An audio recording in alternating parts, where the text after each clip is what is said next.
Welcome to Jyotish, a Vedic astrology podcast. This show is here to offer clarity, perspective, and deeper self-understanding as we learn to work with the energy of the planets. I'm Surya from astrologywithsurya.com. If this podcast resonates with you, do hit subscribe. It really helps this show to grow and allows us to continue sharing these thoughtful conversations from across the world of Vedic astrology. Enjoy the show. Today I'm joined by Dupada MacDonald. Drupada is a Vedic astrologer, teacher and disciple of Yogananda, living in Ananda Village in California. He's been studying and teaching astrology for over 40 years, and he's given thousands of readings around the world over the years. His approach combines the wisdom of Vedic astrology with a deep focus on spiritual growth and the teachings of yoga. So it's an absolute honor to welcome Drupada to the podcast. So welcome, Drupada. Thank you so much for joining me on the podcast. Great to have you. Good to be with you. So today we're going to be talking about the Dashas, which is one of the most useful and important tools that we have in Vedic astrology. So could you just start by telling us a little bit about what the Dashas are and how they influence our lives? Well, Indian astrology is very ancient and mysterious. And actually, there's multiple dasha systems traditionally, like more than double digit. But the main one that is used in these days is called the Vimshottari Mahadasha system. And it's a way of determining which part of your karma in your horoscope is activated the most. And it's about timing, because we all have 9 basic planets in the Indian system. I was a Western astrology student before that, and so I learned to appreciate the outer planets, but they're not a part of classical Vedic astrology. And each planet has, if you were a scientist, you would say it has a magnetic field, and that magnetic field is affecting all the other planets in the solar system. And the solar system is really a reflection for the internal solar system, which is the chakra centers and energy centers of consciousness within us. So there's a classic saying in astrology, as above, so below. And this is a very astrology-oriented saying. It's saying that the energy going on in the heavens will affect life on Earth. But a more mystical kind of derivative of that is as within, so without. And it means that the outer world and the inner world are connected. And we are born at that place and that time when the energy of that moment is in mathematical harmony with our individual karma for this lifetime. These are the paraphrased words of Paramahansa Yogananda's guru, Swami Sri Yukteswar. So we are magnetically drawn to a moment of birth by the magnetism of our karma that is emanating from our chakras. A happy person could not be born at a sad moment. A sad person could not be born at a happy moment. A happy person could live wrongly and misuse their good karma and fall into sadness. A sad person could get on the stick and really live well and become happy. We're talking about the beginning. So we are all born at a certain time. Our horoscope starts when we take our first breath. And in the horoscope, some planets could be strong, others could be weak. Quite a few will be mediocre or kind of everyday person type. And this is determined by like how we lived in the past. If you were a great lover in a previous life, you most likely would have a strong Venus in this lifetime. If you were a mathematician, you might have Saturn or Mercury strong.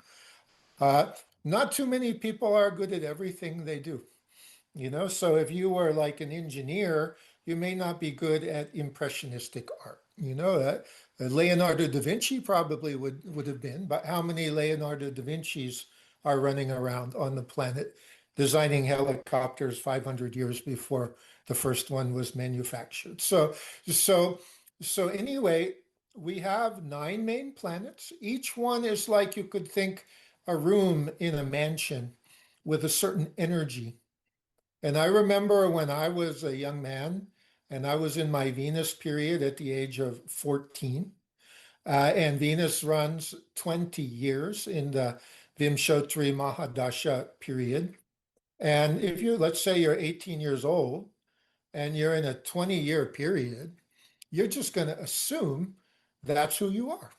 Because how much history do you have living as a human being? You may have only been in one period your entire life. This system is based on nine periods, each one having its own length of time that add up to 120 years. And you could say 120 years sounds like longer than is relevant to lifespan these days. But remember, back in like around the year 1000, a generation in Europe was 30 years. You see, and now what is the longevity? I don't know exactly, but maybe 80 years, 85 years. Uh, and and we're in the beginning of Dwapara Yuga in the teachings of the self-realization masters, and it's 2,000 more years approximately to run. So it could easily be that people are living 120 years in 500 years. You know, it's like because we'll be getting more magnetism from the center of the galaxy, and it would be like having a better light on your plants in your indoor garden. They're going to get more energy. They're going to grow more. So we go through a series of periods. My Venus started when I was 14. It ended when I was 34. My Venus is decent. It's not, I mean, I basically was a young person wanting to have fun and find myself. But the next period in my chart, the sun, is pretty strong. And that is when my astrology career started. Up until that point, it was a hobby, and it was a hobby for self healing. I had no career goals as an astrologer. I was just trying to learn what I needed to learn about how to be a happier version of myself. And at 34, the Venus period ended. It's not that Venus suddenly was eliminated or taken out of the equation. A good analogy would be a musical group of nine musicians, and all the musicians are adding their sound to the overall music. And the music of all your nine planets is your aura. You see, it's the energy emanating from all your chakras, plus the two main nadis, Ida and Pingala. And that is nine musicians emanating sound, vibration. And so when Mahadasha ends, that planet was the lead singer. He was the leader of the band for positive or negative or for mediocre. If it was strong planet, might have been like good karma from a past life. If it was weak planet, might have been something you didn't really work on too much in the past or didn't do too well. But in a lot of cases, it's mixed. It's kind of ups and downs mixed together. So in any case, if you have a strong and virtuous planet in your chart and you come to that Mahadasha, you are going to benefit from good actions in a previous life, like a flower blossoming in this life. And if you have a planet that is weak and maybe not the best energy, then it's time to improve it.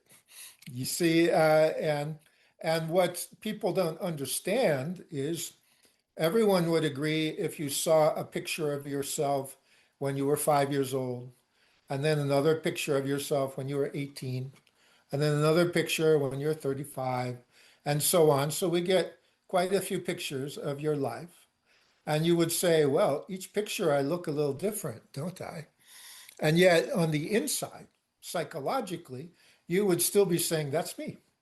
You see, so on the inside, we're the same person, but we also go through a journey of growing and changing. And these are due to the various Mahadashas. I'm a yogi astrologer, not just only an astrologer. An astrologer primarily doing astrology is like a weather predictor. You're trying to analyze horoscope to see what will be the energy that comes from your person's horoscope at various times in their life. And that's why one name for astrology is Jyotish. And one translation of that is science of light. And it means that the purpose of astrology is to shine light on your life situation so that you will know what you're working with. You won't be flying blind. You'll know what your strengths are, what your weaknesses are, what supportive times will be there, what challenging times will be there. And so you can then plan accordingly. And that's very, very useful. But as a yogi, we could say we're also trying to learn how to make the weather.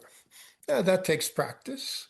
But when you improve your inner energy flow, when you get stronger positive will and mind, you can, you could say, polish your planets. You can improve your planets. And that is the spiritual path. And when you do that, then we could look at Mahadashas a little bit differently. You could say it is the homework assignment you have been given in a certain time of your life. You see, so for me, I was in Venus from 14 until 34. The first half of that, I thought the homework assignment was to have as much fun as possible, and which is pretty typical of Venus and a young person in a free society. But then Venus is also a planet who dreams of love and beauty and uh, the beautiful possibilities of life, like a goddess. And my Venus got disillusioned. And by 23, I was living in an ashram, looking for a way to improve my life. And that then we could say it was about learning about the heart. Uh, and then uh, and then when I came to the sun period in my early 30s, it was time to kind of serve. And my sun had a lot of energy, had more energy than my Venus.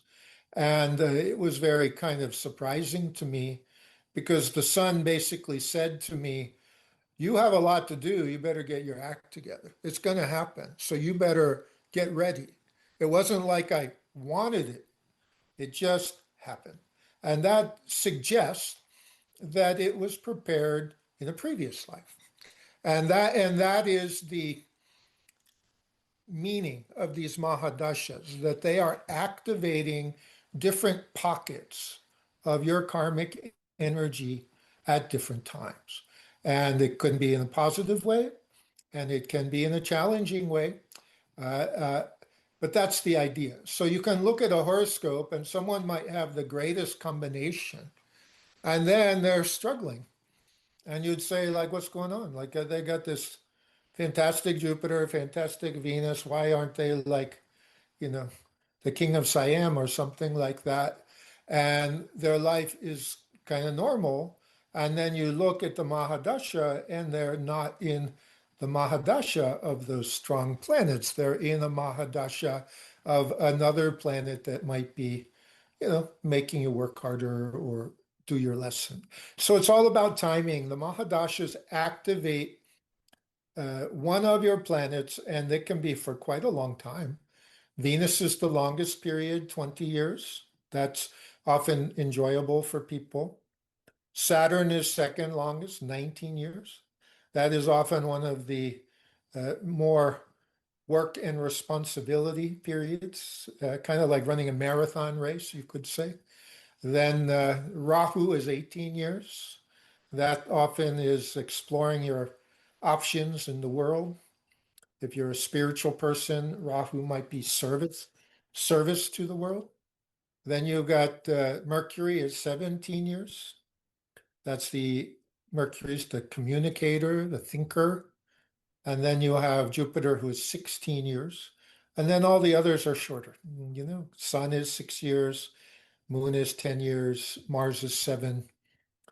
So anyway, Ketu is 7.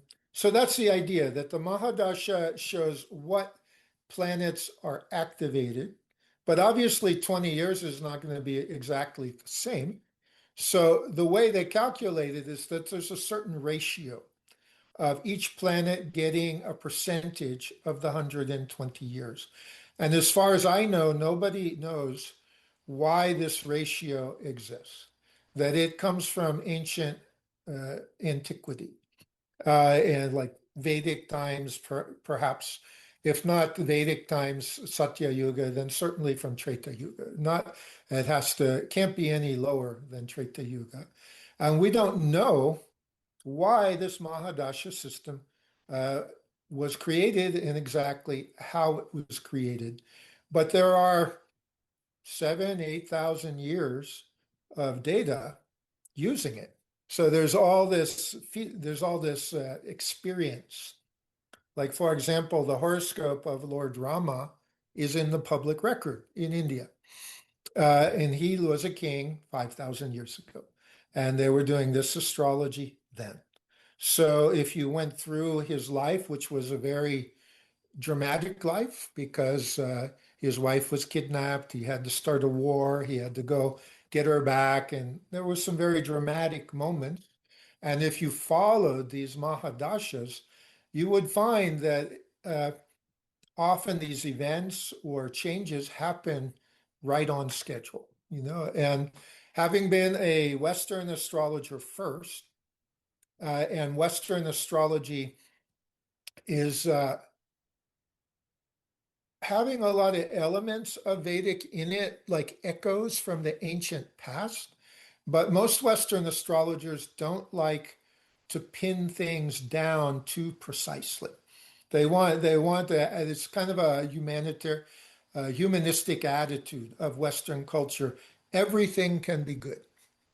And I actually have that attitude. Swami Kriyananda, my teacher, had that attitude. Everything can be good. But some planets are called benefic, meaning harmonious, and some planets are called malefic, meaning challenging.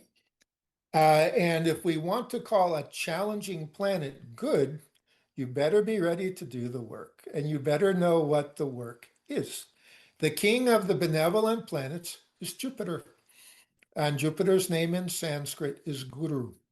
And he is the planet of expansion of consciousness.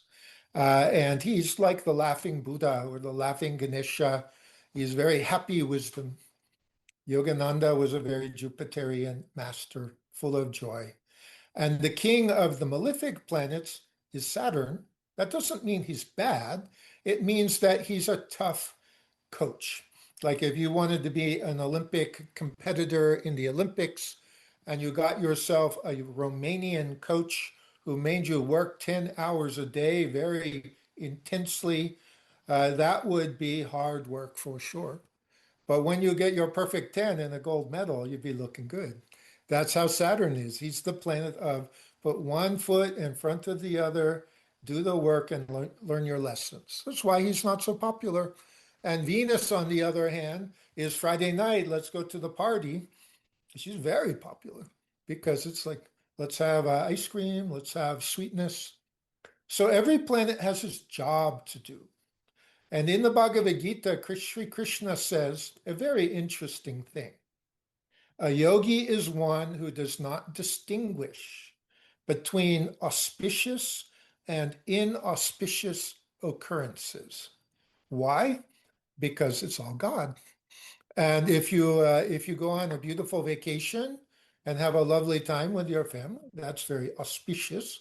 If you get a sudden broken tooth and have to rush to the dentist, that is not what we would want. But we're happy they have good dentists in England that you can go to and get your tooth fixed. So this world is a world of duality, and duality has pleasure and pain. And there will be ups and there will be downs. If we're doing astrology in a yogic way, we're using all these planets and situations as an opportunity to transcend the duality and to go to the joy of the soul in the middle. So, anyway, some planets are benevolent, some planets are testing. If you're in a period of a planet who's testing and you just innocently say everything can be good and you don't do anything to make them better, then well, Saturn period is 19 years. I've talked to people many times over 38 years about being in the Saturn period for 19 years. I have a strong Saturn myself. So that would be like having a profound master who gave you some work to do, and you say it will all be good, but then you didn't do the work. But if you do the work, Saturn can become like a Buddha. And then he'd be like freedom and wisdom and really clear and really strong. So, anyway, each planet has its purpose.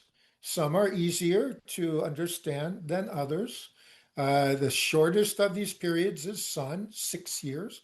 6 years is still 6 years. And I take each dasa as my homework assignment. Like, this is what the energy I'm learning about in my horoscope. And if I'm good at it, it will be easier to learn it. If I'm not good at it, it'll take maybe some years in the beginning to get the hang of it. You see, so as a yogi, I take the Mahadasha as my current homework assignment, that I'm learning to work with that element of my nature. And of course, as a human being, I would like favorable things to happen, so I'm not always dealing with problems and setbacks. So that side of it is there. Uh, so what we're talking about is timing. And timing, which one of your musical group is the leader?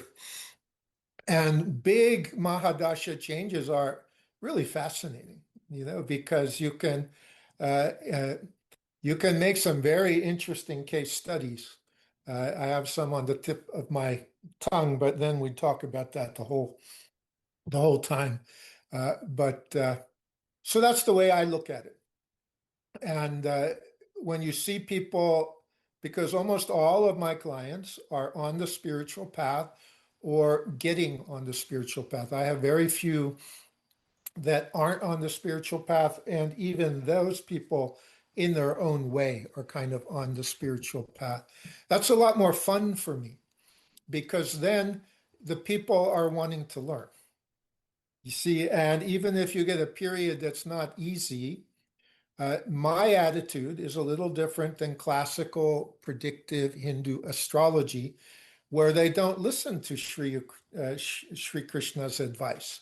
He said, a yogi is one who does not distinguish between auspicious and inauspicious occurrences.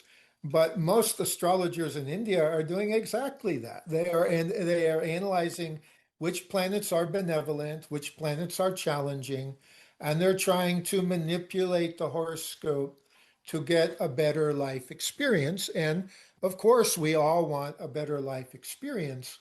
But if you look at the deeper nature of each planet and really learn about it on a profound level, that's the best way to get a positive experience. It's like inner work leading to outward improving energy in your life.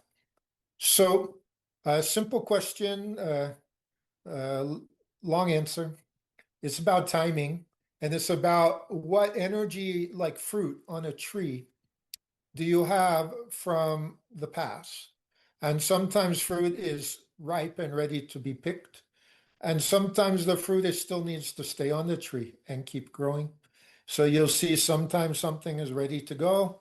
Sometimes my Venus period was the opposite of my sun. It was 20 years of learning and growing. My sun period came and went pretty fast. It's only 6 years. And then life moves on.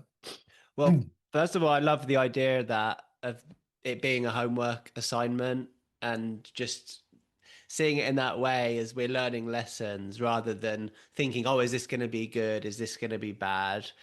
Interestingly, we actually went through Dashas at a very similar time because I went into my Venus period at the age of like 12, something like that. Mm. And so that period for me also, I mean, I was very outward and partying and looking for fun, but my natural inclination is more introverted. So to have that fun and to enjoy and get that Venusian pleasure, for me it involved like alcohol, drugs, partying and that kind of stuff. And in my chart, Venus is not my strongest planet at all. Venus is combust. He's in a planetary war with Mars, 12th Lord. And so there's associations with addiction and so on. And it was really interesting what you were saying about then you came to the Sun period, because that was the same for me. When I got to that Sun period, I quit all that stuff. I started learning about Ananda, started learning about astrology. And my Sun is strong as well, a little complex, but certainly strong in the 10th house. And so that period for me also was about learning to understand myself better, attune to my spiritual path, and attune to the truth, right? Because a lot of the Venus years was a little bit not not so connected to the truth. Well, if you just did a popularity contest with all the planets and humanity, uh, Venus would be most popular because everybody likes to have fun. And the highest fun would be like bliss and divine love and open heart, but that's not so many people. But everybody likes ice cream and a party and have a good time until it doesn't work anymore, until it doesn't distract you from your inner emptiness or your inner pain.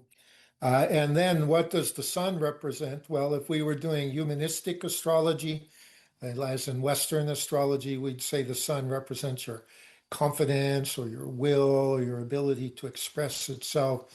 But in the Vedic system, the first meaning of the sun is soul, atma. And what does the sun do? He shines light. And that light allows us to see.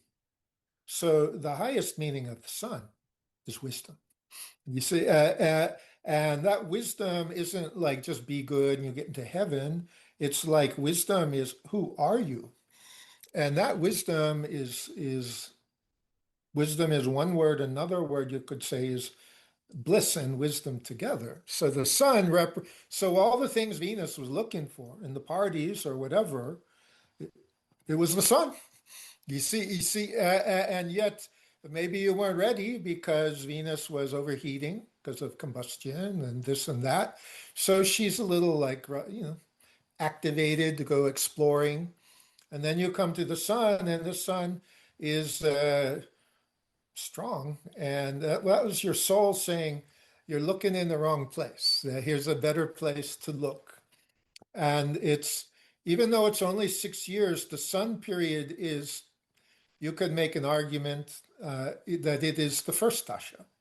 You see, and that Venus is the last dasha. That it's because the sun is the center of our solar system, and he is the star shining light. And if we took the sun out of there, the solar system just be a bunch of rocks. So the sun is giving the energy and the consciousness at the center of the solar system, and he represents that energy and consciousness at the center of each and every person. And so that's why Yogananda called his path the path of self-realization. So uh, so anyway, it's a good thing to have a strong sun, and that stabilized you. And now you've gone. Now you're as an astrologer, you've gone through Venus, through Sun, and now you're entered into the Moon period. So that gives you, it's a real good opportunity to have firsthand experience. There's one school of thought that says you can't be an astrologer until you've had your second Saturn return, because then you will have gone through like every transit and a whole lot of the dashas. The problem with that is like everyone would be beginning when they're supposed to retire. So there's not going to be any astrologers if everyone waits until they're 60, 57 to 60. But the point is valid. is that we have to live through these things. And and for someone like yourself, who's like a teacher or minister type, you get to live through them and then you get to practice the teachings. Like Master Yogananda said, we should all be like mad scientists in the laboratory of consciousness, making experiments into reality. So you have all these tools, and then you go through these periods and you try your meditation techniques, your mantras, whatever it may be, to see what works with that energy. You see, and so if you were in the sun period and your sun's dominant in the 10th house, you would have a lot of willpower. And if you go into the moon period, is you might find that you might want to explore like devotion and like receptivity and flowing with the energy, but it's only the beginning, you see? So you get to have opportunity to experiment. So that makes it really fun. And I think what you said there is the key, because if we do only predictive astrology and we give all the power to the planets, like if I have good period, life is good. If I have good transit, life is good. If I have difficult period, life is hard. If I have difficult transit, you see, then all the power is in the planets and the stars. And then you're kind of hoping you'll have a good period. But the thing is, about half the planets are benevolent and about half are not. So that would mean in an entire life, you would have about half of your life would have good influences and half of your life would have challenging. You see, but that's not the truth. Each and every planet can be good. The difficult ones need wisdom and self-control. And the ones that are just naturally good, well, it's easy. So, so anyway, now in 10 years, you'll be able to give us a very good class on moon in the ninth house, as a ruler of the ninth house. And but you've already told me one thing, that you couldn't do a job that didn't have meaning to you. And the ninth house is the planet of, like, what's my sacred purpose? Like, why am I here? Like, what's the meaning of a life? Is it just paying the rent and providing for my family, which is important for a father? But even more important would be that you're getting lit up with inspiration, because the ninth house is that key house spiritually. Yeah. We all want to be happy. This is Yogananda's teaching. It's so simple. Yogananda wrote a book called The Science of Religion. And it's a book published by Self Realization Fellowship. But he didn't actually write the entire book.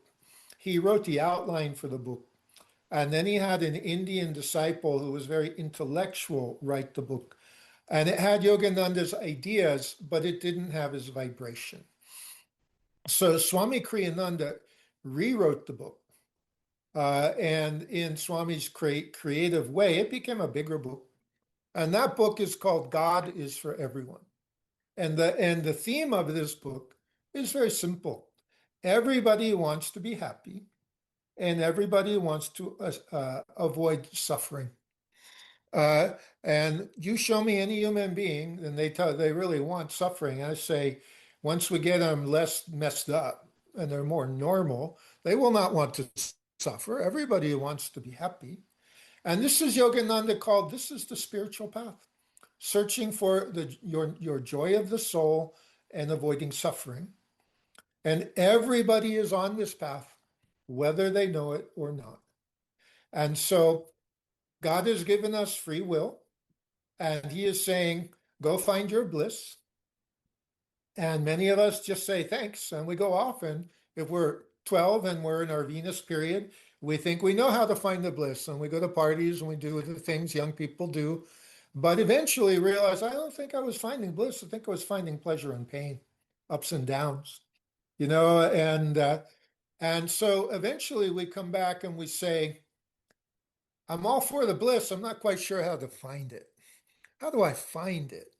And that's when we go to the ninth house. The ninth house is the house of the wisdom teacher and the wisdom teachings. This is the suggestions from the universe how to find your bliss. And if we're open, then we will say, I'm not doing that great on my own. When I was young, I had a lot of planets in Leo. I thought knew what I was doing, but in reality, I need a little advice. How do I find that bliss? And that's the teachings of Buddha and Krishna and Yogananda and Christ. And pick your master, pick your tradition. All these high masters. This is the ninth house. And this is the main house of dharma. And dharma is the Hindu and Buddhist word that means living in harmony with truth. And this is a big question right now because of our world situation. Right now, we have the whole world is like confused about truth and how life works. And I'm not here to proselytize. I'm just saying we all want to be happy. We need to know how to live. So the ninth house is the house that if you knew someone that was a ninth house person and you didn't know anything about astrology or yoga or spirituality, and they were a strong ninth house person, you would say, that's a good person. And for some reason, they're lucky. And you'd say, why? Things work out for them. And they're like positive most of the time and like helpful. And you see, the thing is, in astrology, in the law of karma, there's no such thing as luck. There's good karma, there's bad karma, there's mixed karma, and there's the grace of God, which is above karma. And the ninth house, if strong, is going to be good karma or the grace of God. And when that happens, you've got good energy flowing into your life. And that good energy is coming from, if you're a Buddhist and you don't talk about divinities, you could say from the Buddha nature. If you were a Vedantic monk, you would say from your higher self. And if you are Bhakti type, you would say it's the grace and blessings of the divine. So the ninth house is dharma. There's a saying traditionally in India that where there is dharma, meaning trying to live by doing the right thing, there will be victory, even if it takes time. So this is how we can get into the details about Mahadashas, because every planet, every house in astrology is an area of life experience, like finance or friends or children or marriage or career. And these 12 houses fall into 4 categories, which are called the aims of life, the 4 aims of life. And the teaching is that any action you would make in your life is going to be motivated by one of these aims. The first aim is called dharma, to live an honorable life connected to truth. The second aim of life is artha, which is material resources. For most people, that's material security and their income and their investments. The third aim of life is kama. What do you want to do? Like, so let's say you have a good job and you've made a lot of money and you want to buy a boat. So you can go buy a boat and put it on a lake and recreate, do what you want. It's like, let's go have fun. Kama is very popular. And the last one is moksha. Moksha is inner freedom. I just want inner happiness and freedom. It's called liberation, but each and every one of us has a soul inside. We're not manufacturing a soul when we do spiritual living. We're trying to clean the window so that we can see the soul. So anything you would do is going to be dharma, artha, kama, and moksha. So when you go into a period of a planet, you can see by the houses it rules what its motivation is. You see, is it primarily like, let's do what I want? Is it primarily, let's get a good job and earn money? Is it primarily like, let's express my true nature and find my true dharma in this world? Or is it, I just want to graduate? And if you remember the children's movie, which you might remember it because you're a father, so you might watch it with your children. E.T., the movie E.T. And what does E.T. say? E.T. phone home. I want to go home. You see, it's like if you've been, Yogananda said, if you're a serious spiritual person, you may have already lived 1 million human lifetimes looking for the joy of your soul. So let's say you are 995,000 lifetimes old. It may not be that attractive to go to a Venus party on Friday night because you've already been doing Venus in so many lifetimes. You said, yeah, I tried that a lot. And it was fun for a while. And then it wasn't. And when all those things that we tried, like wild enjoyment and stuff, no longer do it, we might just want peace. We just might want to, as the Bible says, be still and know I am God. So obviously, moksha is less common. Dharma would be like, let's do the right thing, let's pursue wisdom and truth in our life. But what is most popular? I mean, I live in a country that gives us freedom to pursue our goals and dreams, but most Americans are pursuing artha and kama, which is their material resources and their desires. And no one is saying that's wrong. But a yogi slash astrologer might say that will not give them what they want in the end. You see? But they can go try, they can go see. And dharma and moksha is the more obvious spiritual. But even artha could be spiritual. Let's say you're a good businessman and you get tired of business and you still good at it. So then you might like volunteer to do fundraising for your spiritual group. And now you're doing something you're good at, uh, but you're doing it not only for your own ego, you're doing it for something of a broader purpose. And now we have turned artha into karma yoga. You see, like having a 10th Lord in 10th house and volunteering in Ananda Sangha. You see, that would be using your artha and offering it to higher purpose. So, so old thinking would say kama and artha are materialistic. Uh, Holistic New Age thinking would say God made everything, including material resources and individual initiative. So it really comes down to the motive. What is the motive of what you do?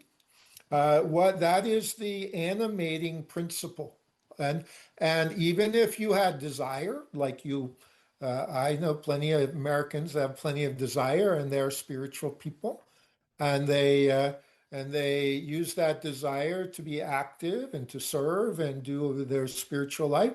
And then they love to go on a trip and have fun too. You see, it's like you can take any energy, and the way Swami Kriyananda would put it, if you like to go shopping, it's not evil or wrong to go shopping if you're trying to get liberated spiritually.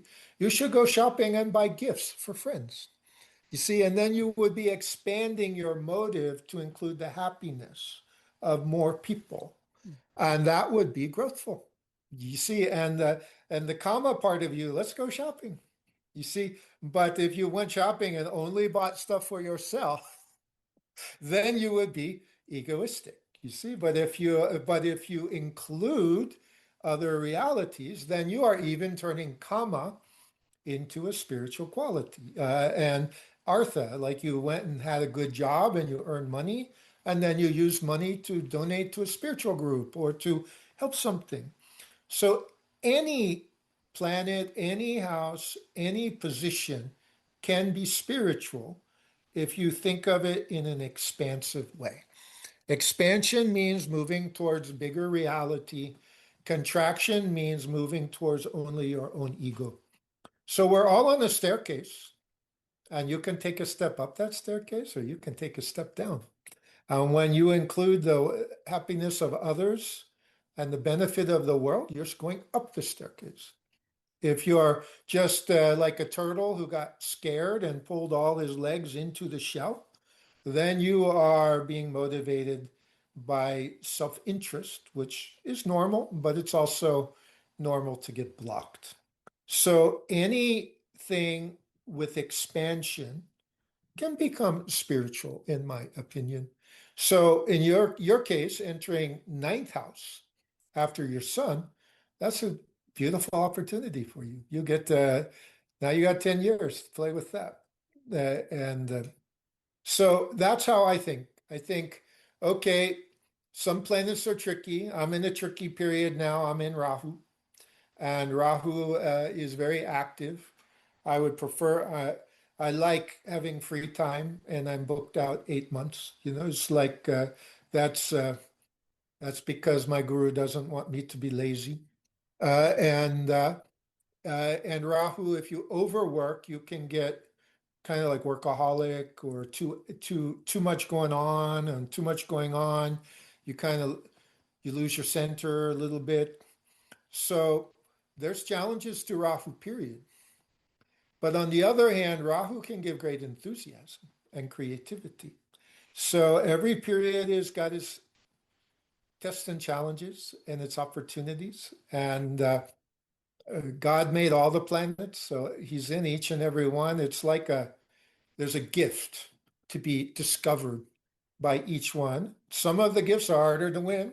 Saturn period, to get Saturn to give you his wisdom and peace, it takes kind of real spirituality. He can also, Saturn can give success in the world. Companies like Saturn, governments like Saturn, organizations like Saturn, anybody who wants someone who can take responsibility, they like Saturn. It's just that often the Saturn person doesn't recharge their battery enough. So anyway, yeah, that's the way I look at it. The dashas are like your current homework assignment, and sometimes they go on a long time, and sometimes they're shorter. And then we get to even all these dashas have subperiods. So there will be a smaller period within the larger period, and they have subperiods. In fact, you can take it all the way to sub 5 periods. But for that, you need perfect birth information, and you need to be very confident in the ayanamsha you use. But if you're taking it down to the fifth level, that'll be like 1 to 3 days. So, and then you can keep track of how the energy is changing. That's the sort of thing an astrologer would do, just to kind of the minutia of everything. But on a practical level, the 3 levels is very good to follow, because let's say it's Venus period, then the sub period will be 1 to 3 years, and the sub period will be several months. And what you do is you notice changes. Like I just got an email yesterday from a friend in India. Her mother has had a fall and she has broken her back. But evidently it's not like a paralysis thing, just a fracture. And she has to stay in bed for 4 weeks. And she has just gone into the sub period. The maiden period is Venus, but the sub period is Mars, and the sub period is Saturn. And Mars and Saturn together is a combination that can give accidents, because they're kind of different energies, like oil and olive oil and vinegar. They don't blend easily. You have to have wisdom to blend Saturn and Mars, and even then, it might not stick. So anyway, and she was asking, when might this change? Because and the email said her mom has to stay in bed 4 weeks. And I checked and I said, well, it's Venus period. Venus is in ninth house. That looks good. But then I looked at subperiod Mars. Oh, that's interesting, because Mars can be uh, accident and injury planet. And then the sub period is Saturn. And she wanted to know, she wasn't wanting advice. She just wanted to know, when's it going to stop? And I said, well, the Saturn sub period ends in the 2nd of July, exactly 4 weeks from when her bed rest is supposed to end. You see, so the anyone who studied Western astrology in depth and Indian astrology in depth, when you get the hang of these Mahadashas, you'll see that sometimes they're very, very precise. And the Western astrologer doesn't have the tool like the Mahadasha. For predictive astrology, it zeroes in what energy is really activated right now. And there's really no comparison, in my opinion, although there are great Western astrologers, and it depends on their intuition. But in terms of the technical stuff, the Vedic astrology has a lot of tools, and the Vimshottari Mahadasha is very accurate if you have accurate Earth time. So that's take your plan. Let's say I have a lot of monks and nuns in my world, previous life monks and nuns, who are again monks and nuns in this life, and some of them are already very dharmic, very spiritual, and then they might come to a Kama planet as their Mahadasha, uh, and and they might like take up a hobby like music or art because spirit is telling them you should also enjoy your life. You shouldn't just do sacrifice and service and spiritual practice. And so in some cases, karma could be like enjoy life. And if someone had been like overly working or overly austere, I had a friend when I lived in Italy once, and she is a great soul, very obviously a mother superior from her previous life. She's very got a lot of responsibility in Ananda, Assisi, and she is actually an introverted person. But it's not possible to be introverted in Italy in a spiritual community because Italians are social people. And so for 7 years, she was the head of this group and she had to be social for 7 years. But on her day and a half off, she grew roses. She had a rose garden and she enjoyed that rose garden so much. And the roses didn't want to talk. They didn't need any interaction. They just needed care and they were beautiful and she appreciated beauty. So you see, in that case, a little comma would be like bringing a little laughter, a little joy into an area where maybe we got too much into work or duty. You see, so that's why you have to approach these things with a little bit of an open mind. Take these general teachings and meditate on them. So I guess I learned a lot of that by being around Swami Kriyananda when I was learning astrology because he was a very original thinker. So Mahadashas are really cool. And once you have the change from one to another and you get adjusted to it, you kind of figure it out. But then you'll have a change in the subperiod. See, and then you have that same process on a little more subtle level. And if you're an astrologer type, you might enjoy checking out the sub level and even go deeper. And you can get really precise with that when you get really confident in your ayanamsha and in the birth time. Because the further you go into sub periods, you need accurate birth time because come down to just a couple days. So anyway, You what do you think about you that? you you mentioned earlier about improving the planets or the Dasha Lord essentially. So if someone is going through or they have a really tough Dasha coming up, how do you approach that? What can you say to them when you see that there is some potentially challenging karma coming their way? Is there specific things that you recommend based on the chart, remedial measures? Yeah, well, that's a great question.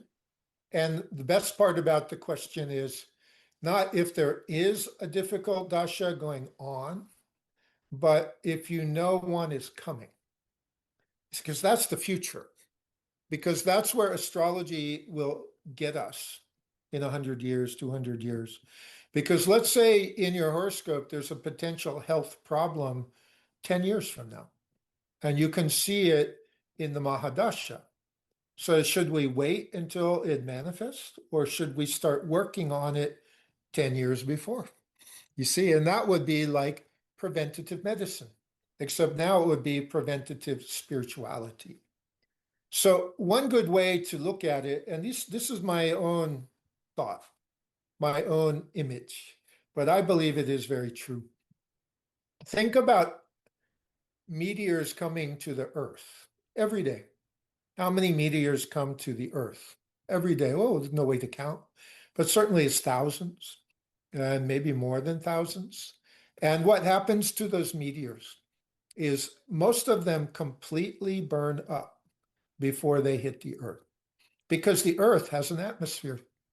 And when those meteors enter the atmosphere, there is friction as they go through. And that friction creates heat, and that heat burns up the meteor. If we have a big meteor, it will reduce in size. Most of them completely go poof. They just don't hit the Earth. So the analogy to that is each person is like the Earth, and their atmosphere is their aura. And if you have a big, strong, positive aura, it protects you. If you have a puny little aura, you're like the moon, no atmosphere. And when we look at the moon, what do we see? Craters. And what are those craters from? Those are from comets and meteors that hit the Earth, the moon, in the early formation period of the solar system. And each one of those craters would have been like gigantic nuclear explosion. So the problem with a difficult astrology time in our life, let's say, you know, something difficult is happening and you don't feel good. And when you don't feel good, every time your mind says, I don't feel good, your aura gets smaller. Every time you say, I feel great, your aura gets bigger. Every time you say, I don't feel good, your aura gets smaller because each one of us is a walking, talking magnet. And the positive pole of the magnet is the third eye, point between the eyebrows. And the negative pole is the bottom of your spinal column, the astral spinal column, the coccyx center, or Muladhara chakra, as it is known. So Saturn is located at the bottom of your spine. Sun is located at the third eye. The sun is always positive and shining. Saturn can be positive if he's well trained, but if Saturn is not well trained, he can think about problems. And when he thinks about problems, he contracts and focuses on those problems. So if you had a problem and you stayed home all day and thought about the problem, by the end of the day, that problem would be like a gigantic problem in your mind because you've been thinking about the problem. So the goal in preparing us for transits or Mahadashas, the question is, how do we make our aura big and strong? And you see, because when we make our aura big and strong, we have an atmosphere. And when we have an atmosphere and a negative energy enters it, it burns up. And if we're really big and strong, it will completely burn up and you won't even notice it. But if you're still learning how to do this and not great at it, it will reduce in size. You see, so it will go from something that might have been really big thing to something that becomes smaller thing that you can manage. So that is what remedial measures are. They're not like magic or witchcraft or anything like that. They are methods how a person can learn to get a stronger, more positive energy around them. And that comes when our energy is upward flowing to the third eye. And that the sun is kind of like the king.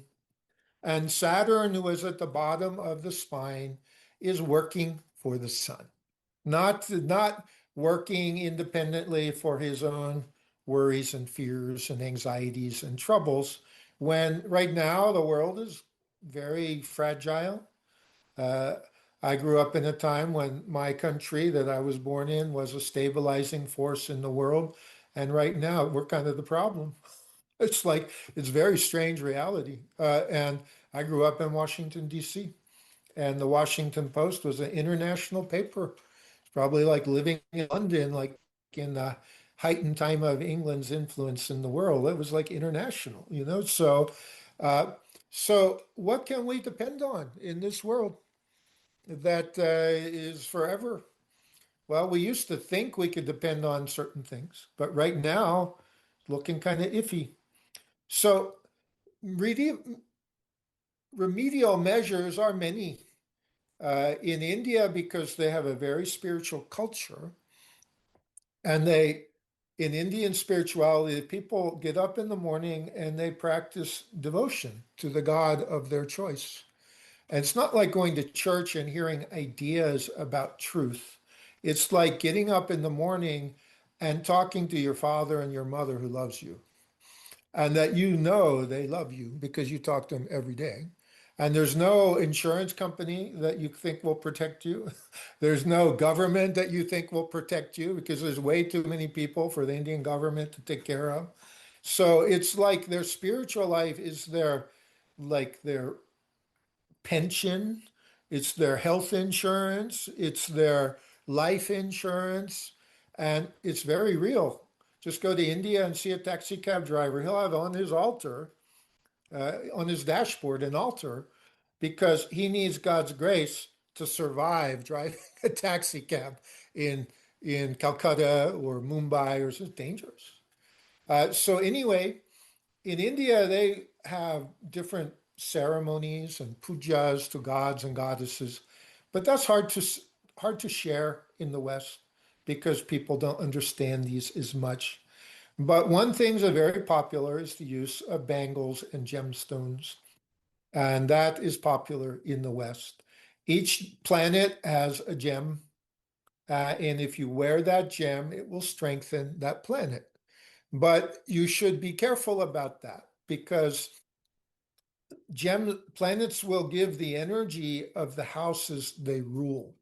So we want to wear the gems of planets that wear auspicious houses, usually 1, 5, and 9. And maybe a Kendra is possible in some cases. You could consider that. But you wouldn't wear, if you're a Scorpio ascendant, you would not wear emerald. You're the ruler of 8th house and 11th house.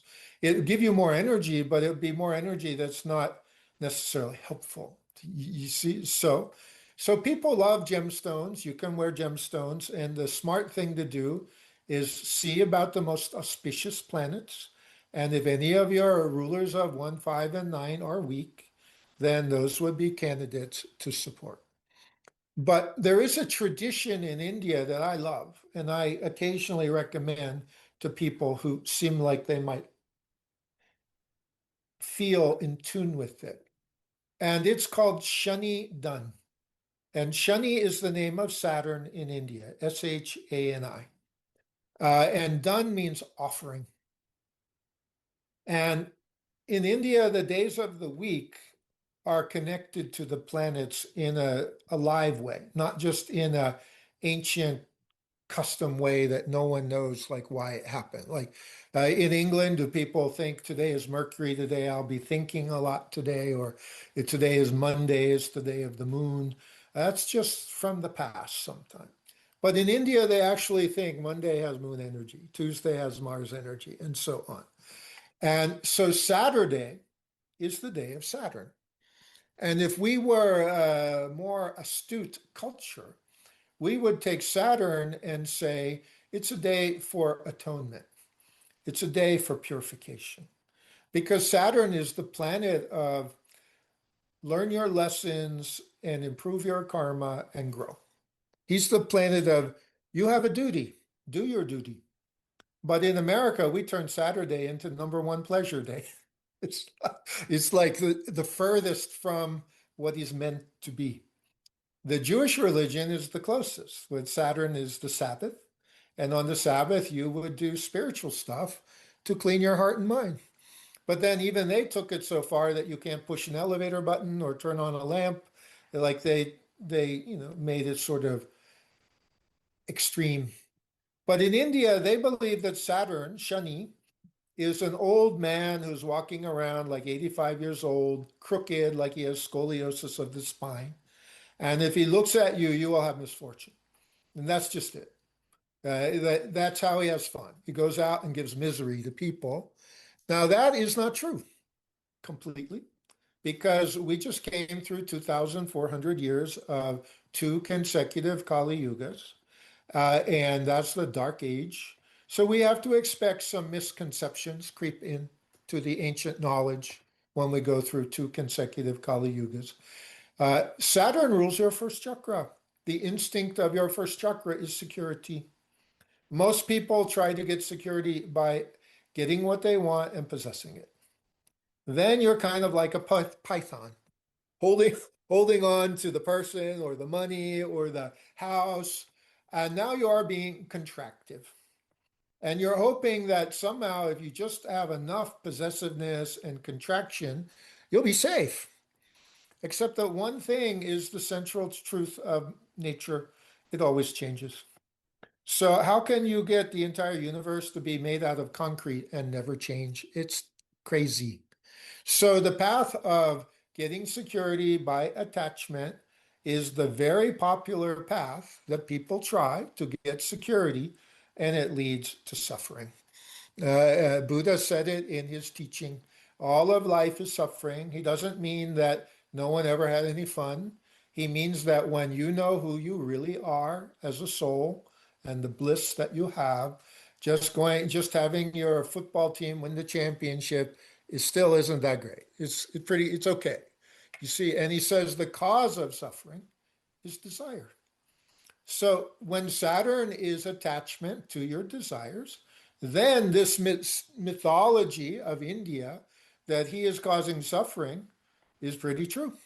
And then we would say that he is the planet of obstacles. You see, and the irony of it is Saturn will show what you really, really need in your mind psychologically. And the more you need something, the more blocked it gets. You see, so it seems like this isn't right. Like, how could God do it like this? I really, really need this thing. But what people don't understand is their own attachment is blocking them. And that's how Saturn works. And you can only understand it in seeing a very big picture. And that is, he is blocking your getting what you want. Let's say you had a friend from your youthful days when you were a little more wild, and that friend is still wild. And he comes to you to borrow money, and he's still doing the drugs and alcohol thing. And maybe he's progressed into serious drugs. And if you gave him money, you know he's going to go off and get some serious drugs. And that could even be life threatening. You know, he could put himself into danger. People do it in addiction. So if you gave him money, he might harm himself. So it would not be kind to him to give him money.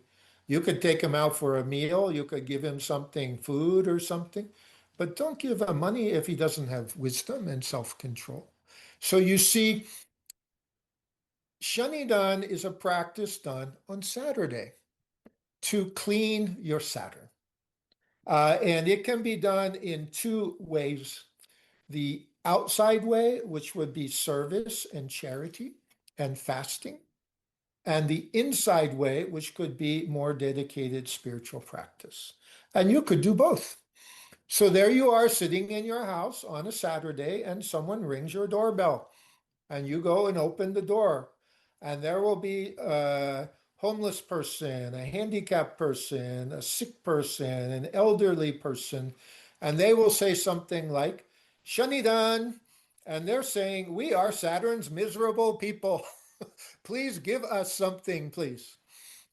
Because basically they're saying Saturn's not easy planet and we haven't figured it out yet.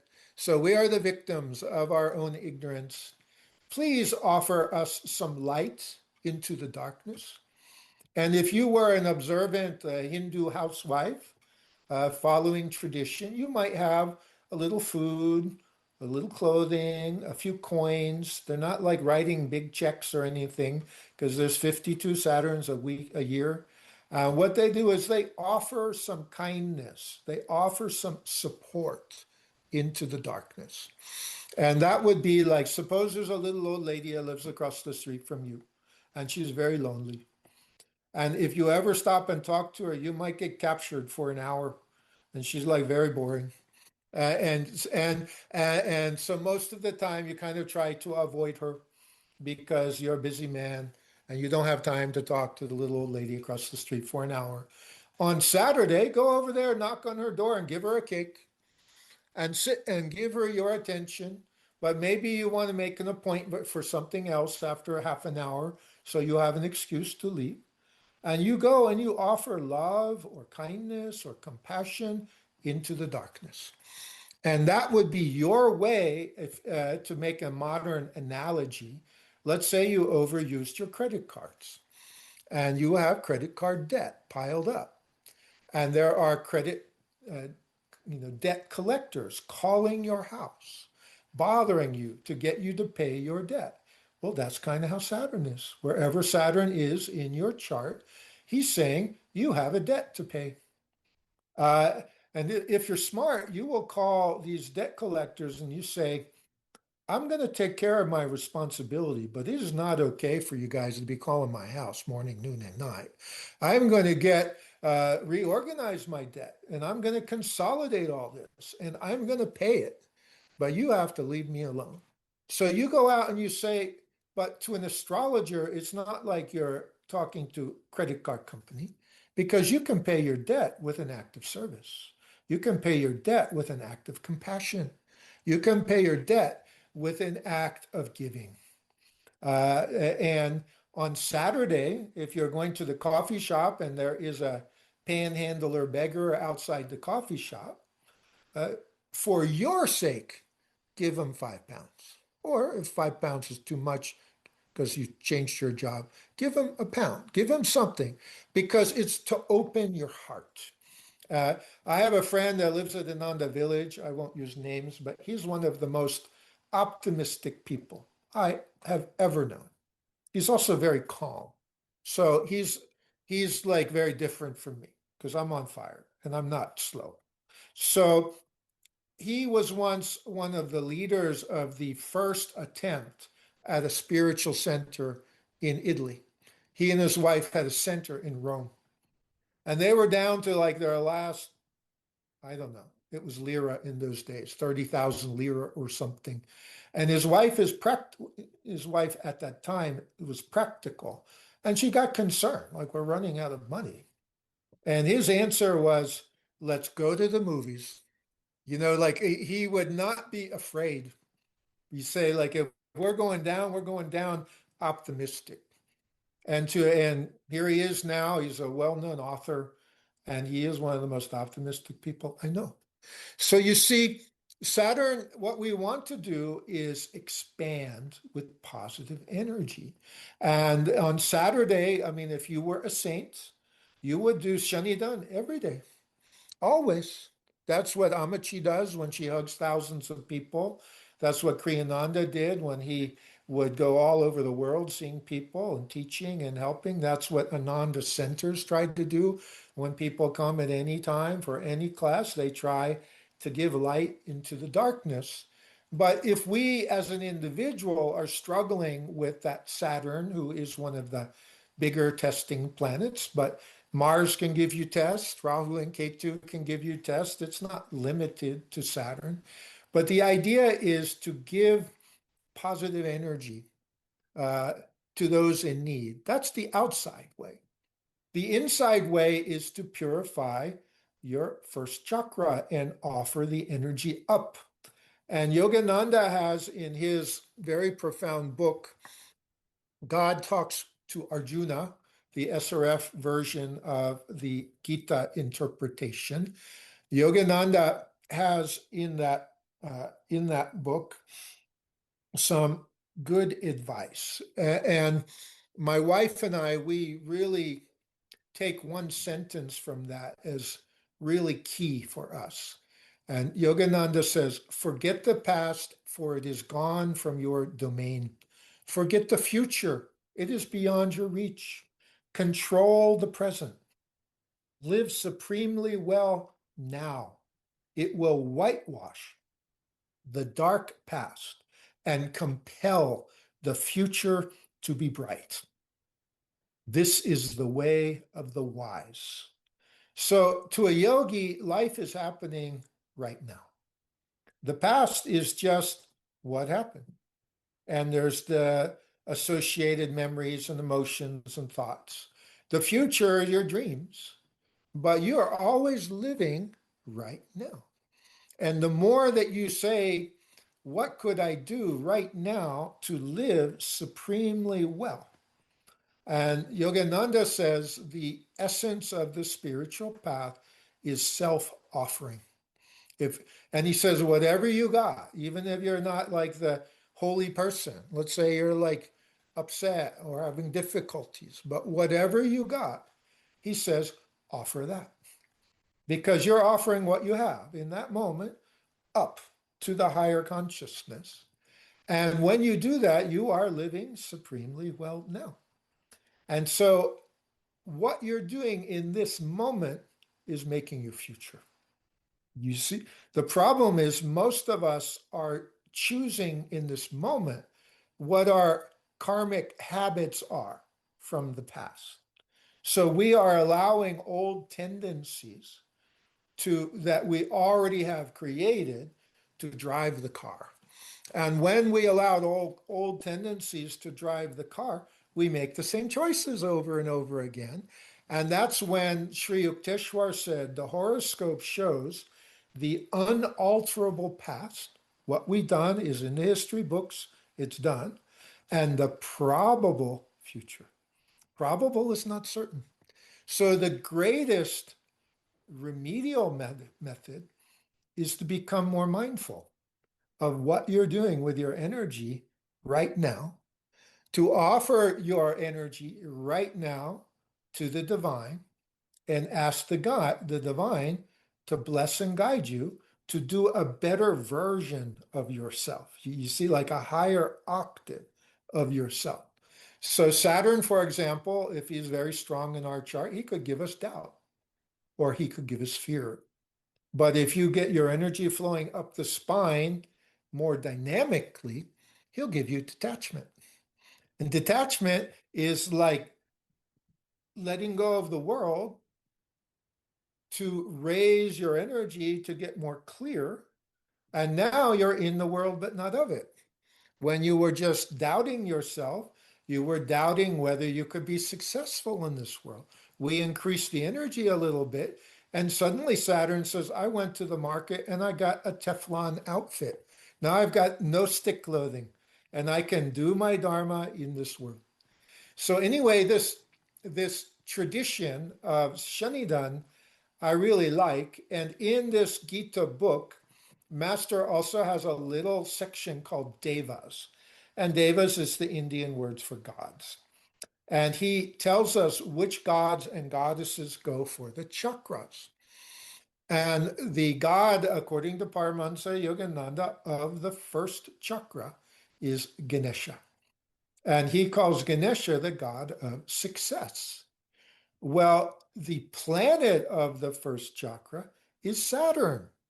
And Saturn, when we have a fear and attachment, is the planet that creates blocks and obstacles and worry and anxiety. And so, therefore, we can say Ganesha is the one that is very good medicine for Saturn. You see, and Indian religion even says that Ganesha is the remover of obstacles, but they don't tell you it's because he is expanding Saturn. They just say that and they leave it.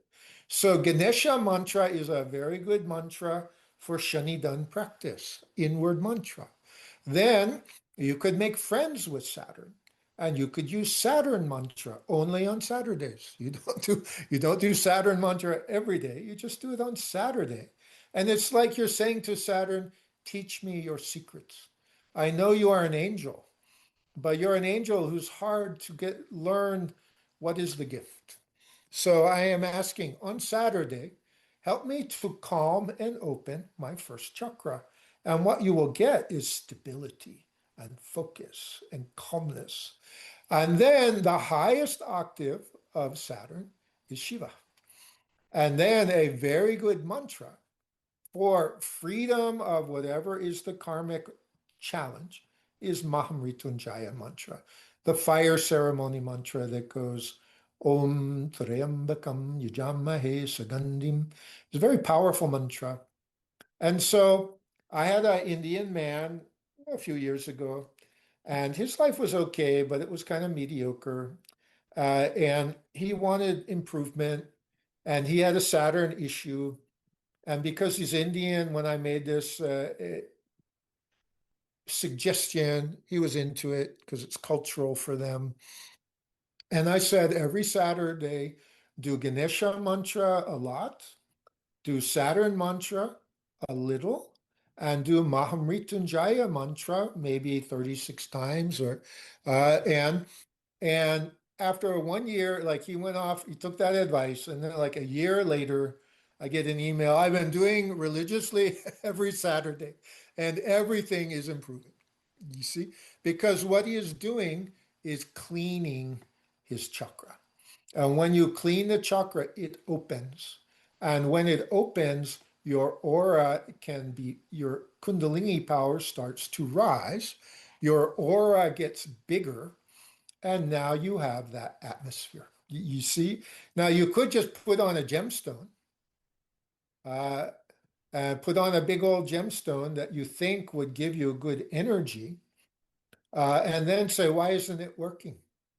I spent $3,000 on a gem, and things have improved some because a gemstone will not do your work of pure, like non-attachment, devotion, all of that. It can give you energy, but you also have to have your mind working in conjunction with it. So anyway, remedies, just regular remedies, wearing colors, wearing gems, they'll help. But if you have an inner practice like this, and another big tradition in India, let's say you have Mars problem. Mars day of the week is Tuesday. And Indians for Mars problems would often pray to Hanuman because Hanuman represents the supreme devotee of God. And so they will go to Hanuman temples on Tuesdays and Saturdays. So many things can be done, but all of it is about getting a strong upward flow of energy in your chakra system that will give you a bigger aura. And since you're from UK, we could say bigger aura means bigger umbrella. You see, and that umbrella protects you. Like you can't wait for it not to rain. Sometimes it's just raining for a week.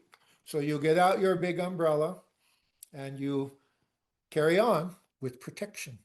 So we can talk about these things in so many ways, but that's a good start.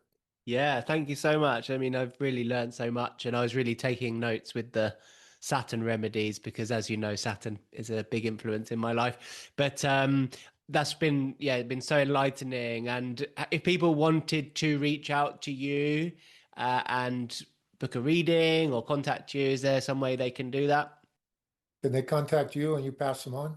Yeah, for sure. So I'll add my own website and my email address underneath the podcast, and I can send And them they your can, way.